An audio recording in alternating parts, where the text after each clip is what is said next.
Good morning, good morning. Pababa na tayo mga mas, no? Pababa na tayo sa Alex, no? Pababa na tayo. So apat na tayo sa ano, sa parang sa Cordoba na ata ito. Malapit na tayo sa Cordoba. So pababa na tayo ng Alex mga master. So ito yung view niya master. Ngayon ano siya? Low tide siya, no? Malaki yung dagat niya. High tide yan, hindi mo makita yung mga bato dyan. Makita mo parang lupa, ano yan, hindi yan masarap, hindi yan saan, hindi yan titigas ng mga bato. So ito mga master, mababa na. So going to Cordoba na itong mga sasakyan natin. So pababa na tayo. So yun ang Cordoba master, oh. Ganda yun ang Cordoba. Yan ang Cordoba. Yung Cordoba master is ano yan, isla din siya, magkatapat lang siya sa Lapu-Lapu City. So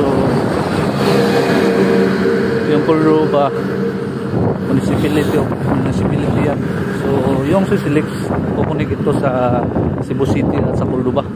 So lahat ng dadaan dito, yung Sisilix is private owned company ito mga master, owned by Mr. Pangilinan, no? Yung Sisilix.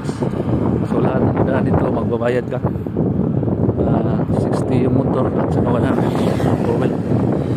So pwede cash, pwede card. So may mga cards lang master na dinisign para sa ano, daan mo para swipe na lang kaagad. Pwede kang mawag sa kanilang hotline sa Alex, no? Pwede ka naman mag-cash doon sa counter, no? Pagdadaan. Maganda yun mga master. Yun lang mga master, no? Yun ang Cordoba mga master. During Odette typhoon, malaking damage niya. Grabe yung damage nila. Sira lang, wasak lahat yung mga punong kahoy. Maraming bahay na sisira. Grabe yung damage sa Cordoba saka yung Lapu-Lapu. Ang lakas-lakas na bagyo dito sa Odette typhoon. Grabe yung damage niya. Matagal naka-recover yung Cebu sa ano na yun, during calamity. Matagal na naka-recover yung Cebu. Haba-haba lahat yung Cebu, no? Grabe yung kuryente.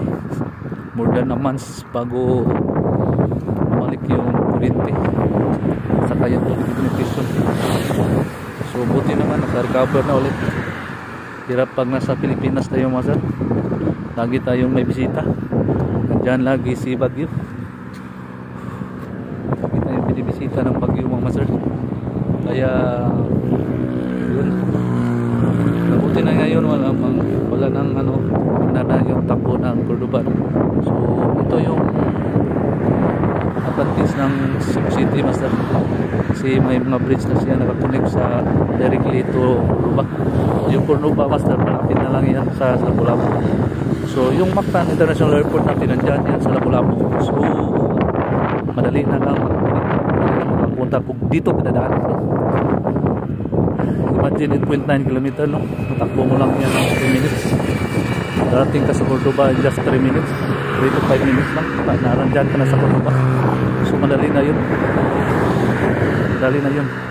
Ito yung pangatlong bridge mga master, napupunik sa ito yung papupunik na ano, na lumagpas sa dagat ba, yung sa yung Mandawi Mactan Bridge, yung pangalawa Mactan Bridge niya.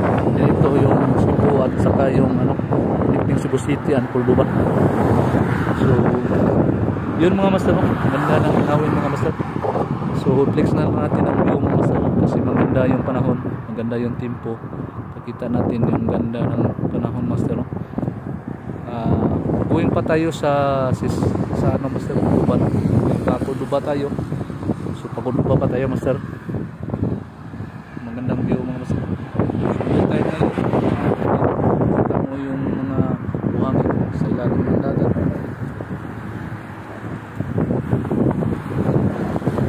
Yun lang mga master, ingat-ingat tayo sa drive, ingat-ingat tayo sa trabaho natin kasi mga pamilya tayo naghihintay pa, no?